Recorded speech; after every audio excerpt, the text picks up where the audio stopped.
அனைவருக்கும் வணக்கம். இது உங்கள் VSK Tamil info YouTube channel. நமது சேனலில் கல்வி, வேலைவாய்ப்பு மற்றும் அறிவியல் சார்ந்த பல பயனுள்ள தகவல்களை நாங்கள் தொடர்ந்து வழங்கிட்டு வரோம். நீங்கள் இன்னும் நம்ம சேனலை சப்ஸ்கிரைப் பண்ணலைன்னா மறக்காமல் சப்ஸ்கிரைப் பண்ணிடுங்க. கூடவே பெல் ஐக்கானையும் ஹைப்பர் பட்டனையும் கிளிக் பண்ணிடுங்க. அப்பொழுதுதான் நாம் தினந்தோறும் அப்லோட் செய்யப்படும் வீடியோ உடனுக்குடன் நோட்டிஃபிகேஷனாக வரும். இன்னைக்கு நம்ம பார்க்க போகிற விஷயம் தமிழகம் முழுவதும் உள்ள பல்லாயிரக்கணக்கான ஆசிரியர்களின் வாழ்வாதாரத்தோடும் மனநிலைமையோடும் சம்பந்தப்பட்ட ஒரு முக்கியமான பிரச்சனை.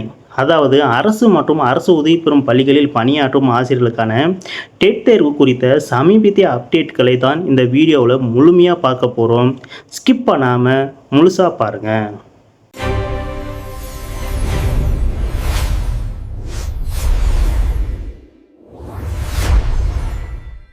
கடந்த ஆண்டு பார்த்தீங்கன்னா உச்சநீதிமன்றம் ஒரு முக்கியமான தீர்ப்பை வழங்குச்சு. அனைவருக்கும் கட்டாய கல்வி உரிமை சட்டம் 2009 படி அரசு மற்றும் அரசு உதவி பெறும் பள்ளிகளில் வேலை செய்யும் ஆசிரியர்கள் கண்டிப்பாக டெட் தேர்வில் தேர்ச்சி பெற்றிருக்க வேண்டும் எனவும், அப்படி தேர்ச்சி பெற்றால் மட்டுமே பணியில் தொடரவும் பதவி உயர்வு பெற முடியும் என்று அறிவிக்கப்பட்டது. ஆனால் பணி ஓய்வு பெற இன்னும் 5 ஆண்டுகள் மட்டுமே உள்ள ஆசிரியர்களுக்கு இந்த தேர்விலிருந்து விலக்கு அளிக்கப்பட்டுள்ளது. இந்த தீர்ப்பு வந்ததில் இருந்து பல வருடங்களாக பணியாற்றும் ஆசிரியர்கள் மத்தியில் ஒரு பெரிய குழப்பமும் மன உளைச்சலும் நிலவி வருகிறது. மேலும் ஆசிரியர்களின் நிலையை கருத்தில் கொண்டு ஆண்டுக்கு 2 முறை சிறப்பு டெட் தேர்வு நடத்தப்படும் எனவும் 2028க்குள் அனைவரும் தேர்ச்சி பெற வேண்டும் எனவும் அரசு அறிவித்தது. அதன்படி கடந்த மாதம் பார்த்தீங்கன்னா ஜூலை 4 மற்றும் 5ஆம் தேதிகளில் தமிழகத்தில் சிறப்பு டெட் தேர்வு நடைபெற்றது.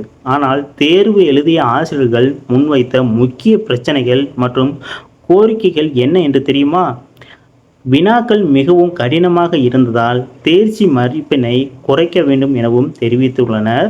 அது மட்டுமில்லாமல் பணி அனுபவத்திற்கு மதிப்பு, அதாவது பல ஆண்டுகளாக பணியாற்றும் ஆசிரியர்களின் பணி அனுபவத்தை கருத்தில் கொண்டு அதற்கான சிறப்பு மதிப்பெண்கள் வழங்க வேண்டும் எனவும், அது மட்டும் இல்லாமல் ஒரு தமிழ் அல்லது சமூக அறிவியல் ஆசிரியை அறிவியல் மற்றும் கணித கேள்விகளுக்கு பதிலளிக்க சொல்வது நடைமுறைக்கு சாத்தியமில்லாத ஒன்று. எனவே அந்தந்த ஆசிரியர்களின் துறை சார்ந்த பாடங்கள் மற்றும் கற்பித்தல் உளவியல், அதாவது எஜுகேஷனல் சைக்காலஜி அடிப்படையில் மட்டுமே வினாக்கள் கேட்க வேண்டும் எனவும் இந்த நியாயமான கோரிக்கைகளை முன்வைத்து நீதிமன்றத்தில் வழக்குகளும் தொடரப்பட்டுள்ளன.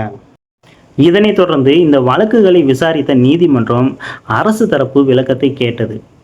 அதற்கு கடந்த விசாரணையின் போது ஜூலை 24ஆம் தேதி மதிப்பெண் குறைப்பு தொடர்பான ஒரு கொள்கை முடிவை அறிவிக்கிறோம் என்று அரசு தரப்பில் கூறப்பட்டது. இதனால் மேலும் பார்த்தீங்கன்னா 60 மதிப்பெண்கள் குறைக்கப்படலாம் என சமூக வலைதளங்களில் பல அதிகாரப்பூர்வமற்ற செய்திகள் பரவின. இது ஆசிரியர்கள் மத்தியில் ஒரு சிறு நம்பிக்கை ஏற்படுத்தியது. ஆனால் ஜூலை 24ஆம் தேதி அன்று நடந்த விசாரணையில் அரசு தரப்பு வழக்கறிஞர் கூறிய தகவல் பெரும் அதிர்ச்சியை ஏற்படுத்தியது. நாங்கள் என்சிஆர்டி மற்றும் ஆர்டி ஆக்ட் 2009 வழிகாட்டுதலின்படியே செயல்படுகிறோம். மதிப்பெண் குறைப்பு குறித்து இன்னும் எந்த கொள்கை முடிவும் எடுக்கப்படவில்லை என்று கூறிய அரசு முடிவெடுக்க மேலும் 1 மாதம் காலம் அவகாசம் கேட்டுள்ளது. சட்டப்படி பார்த்தீங்கன்னா தேர்ச்சி மதிப்பெண்ணை குறைப்பதற்கான அதிகாரம் அந்தந்த மாநில அரசுகளுக்கே உள்ளது. 20 வருடங்களாக சிறப்பாக பணியாற்றும் ஆசிரியர்களை இப்போது புதிதாக தேர்வு எழுதி தங்களை நிரூபிக்க சொல்வது மிகப்பெரிய மன உளைச்சலை தரும். மேலும் பார்த்தீங்கன்னா ஆசிரியர்கள் குழப்பத்திலும் மன அழுத்தத்திலும் இருந்தால் அது நேரடியாக மாணவர்களின் கல்வியை தான் பாதிக்கும். எனவே அரசு இந்த விவகாரத்தில் உடனடியாக தலையிட்டு ஆசிரியர்களின் நலன் காக்கும் வகையில் ஒரு தெளிவான கொள்கை முடிவை எடுக்க வேண்டும் எனவும் ஆசிரியர்கள் கேட்டுக்கொண்டுள்ளனர்.